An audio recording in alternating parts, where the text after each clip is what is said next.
Hello, and welcome to the second edition of News with Phil. I really like how that News with Phil video turned out last week, and you guys gave a lot of good feedback. You said you had a real good time watching that video, and I really liked the style that this is going to be in of taking 5 random news stories, giving them here to you guys. You have no idea what those news stories are going to be. It's 2 world stories, 2 U.S. stories, and 1 story from the world of sports. I know a lot of you hear that word sports and you run for the hills. Trust me, you want to stick around to hear for this sports story today, because it's not going to be about the Eagles or something like that, or something that I've reiterated a number of times on this channel. Anyway, again, thank you for the feedback, and as always, if you have a late-breaking story about Phil Defranco, feel free to share it in the comments or tweet it to me at @TheArchFiend, but we'll get to that again in the end of the video here.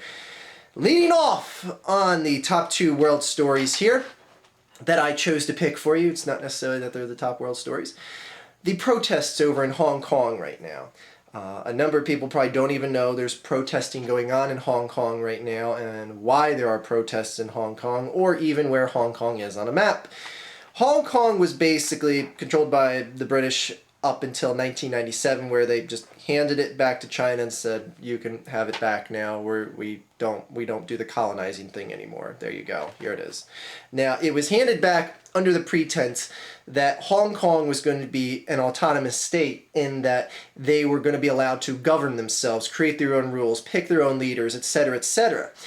Now what is happening is China has been basically infringing upon them and receding their rights based on the interests of Beijing and people that are loyal to Beijing. And it got to the point where the free elections that were being held, the democratic free elections in Hong Kong, were basically being just shunned by the Chinese state and the interest of Beijing, in that Beijing and China now are trying to basically tell you who to vote for, but do it under the veil of it being a democratic election. What is going on now is they're allowing for the Hong Kong people to vote for whoever they want on the election ballot. Only the people who got their names on the ballot are going to be chosen by China, and they're going to be loyal to Beijing. That's not a democratic election. Sure, you can pick whoever you want that's on the ballot, but the people that got their name on the ballot aren't people that the Hong Kong people approved of. Now, they might be approved by some of the Hong Kong people, but the fact of the matter is, it's not a democratic election. And this is pissing off people to no extent. There's a number of youths that are rallying, a lot of people that are like in the 30s, 20s age type people that are gathering in public streets right now and basically, trying to say, hey, we want to save what little freedom we have right now and not have the Chinese government infringe upon it anymore. And I think it's great to see that people are sticking up for what they believe in, what they've had, what they've got accustomed to, that they've appreciated as far as democracy goes. Now, I'm not going to tell you that, democracy is the greatest thing since sliced bread or anything like that, but frankly, it's all we fucking have. Anyway, good on the Hong Kong people for standing up to the Chinese, and hopefully it doesn't get to the point of where China has to roll in tanks and stuff and it's Tiananmen Square all over again. But anyways, I'll just Google it. Anyway, next, UK Minister Brooks Newmark resigns over an explicit photo that was sent online. This story broke last Sunday, and this British Parliament member resigned in under a week because he sent a nude photo online. Now, this story is interesting to me in a number of ways.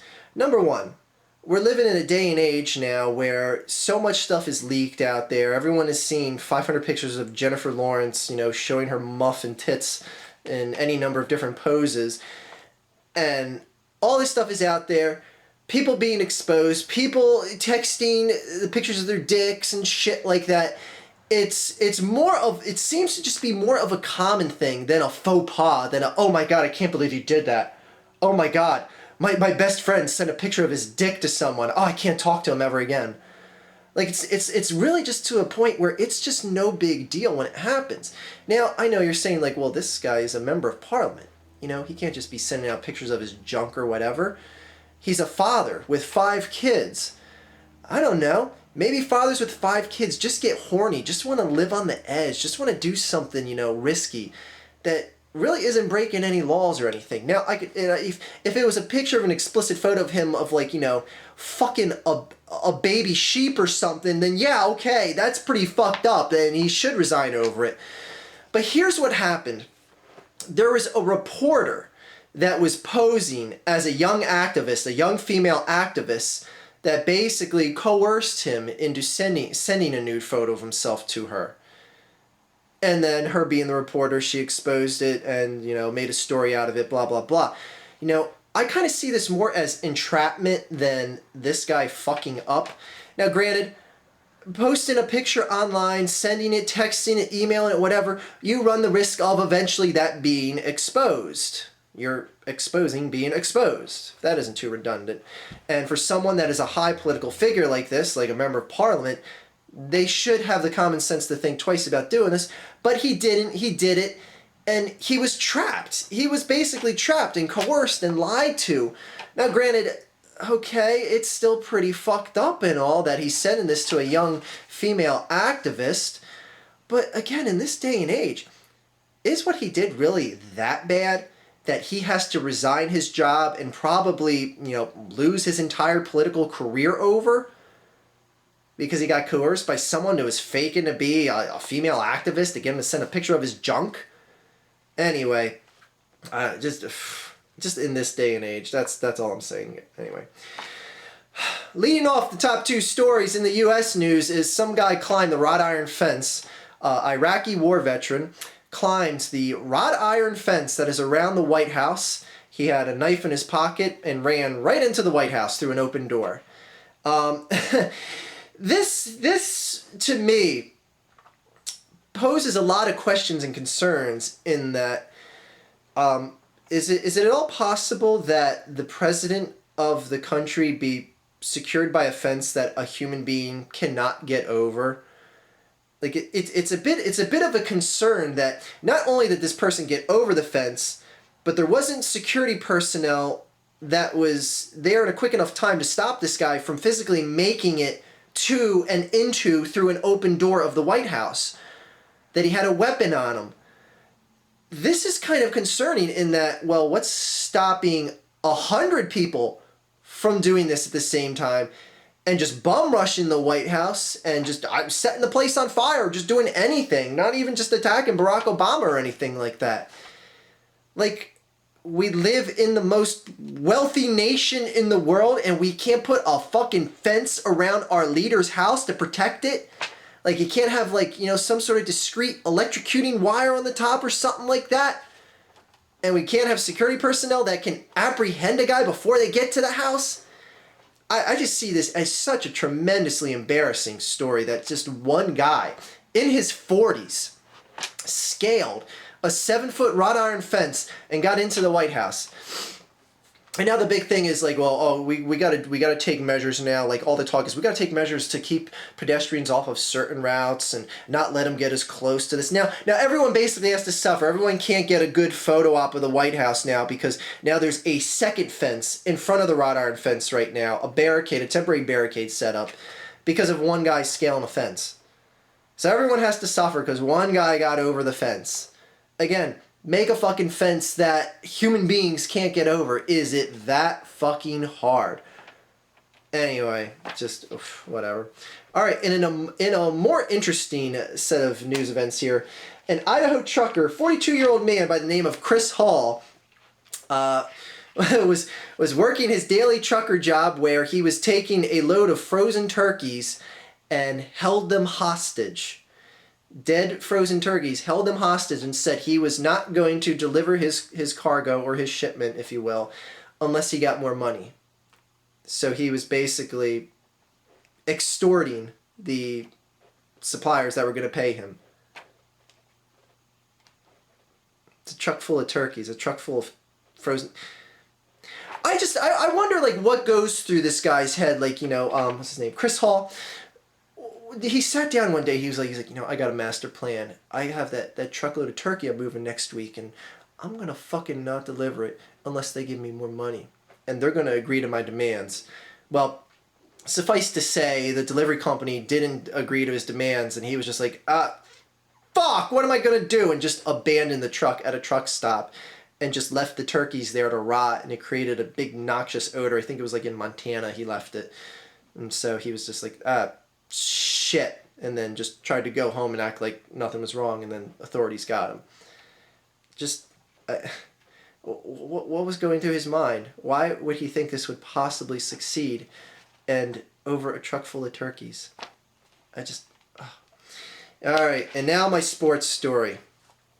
Jordan Subban, brother of PK Subban. I think they're brothers. Actually, I don't actually remember looking up their relation, but I know they're related. Anyway, Jordan Subban is a black, African-American, whatever you want to say it. I would say another word, but that kind of gives away the story here. Is a player in the NHL, and they were having a preseason game the other night for the Vancouver Canucks, in which he scored a goal, and what's the name of this two? Vancouver Sun took a picture of him celebrating and then put a caption under the picture. The caption read as this, and I'll put it on the screen here. Jordan Subban, the dark guy in the middle. Alright, there's no real reason to read any more of that. Now, I don't know, maybe in Canada, like, the whole issue of race relations isn't as sensitive. Now, while I don't overtly feel offended with this, a number of people were, you have to wonder, the reporter that was putting together this story and then put together that little, tagline under the picture there, said, like, all right, well, let's see, where are we going to, he's the dark guy in the middle. Okay, we're going to call him the dark guy in the middle. And then an editor at some point, before this went public, would have had to have seen this and said, let's see, Jordan Subban, the dark guy in the middle. Well, he is the dark guy in the middle. Okay, yeah, let's run this story. Like, they couldn't choose better terminology or words there. Not to laugh at this, but it's silly. Jordan Subban, the dark guy in the middle. Like, he's going to be forever known as the dark guy. Like, that's like his Marvel superhero name. I'm the dark guy. I don't know, I guess, I don't know. Some Canadians tell me out there, like, that wasn't supposed to be offensive or offend anyone, and they're just like, yeah, let's go with this story.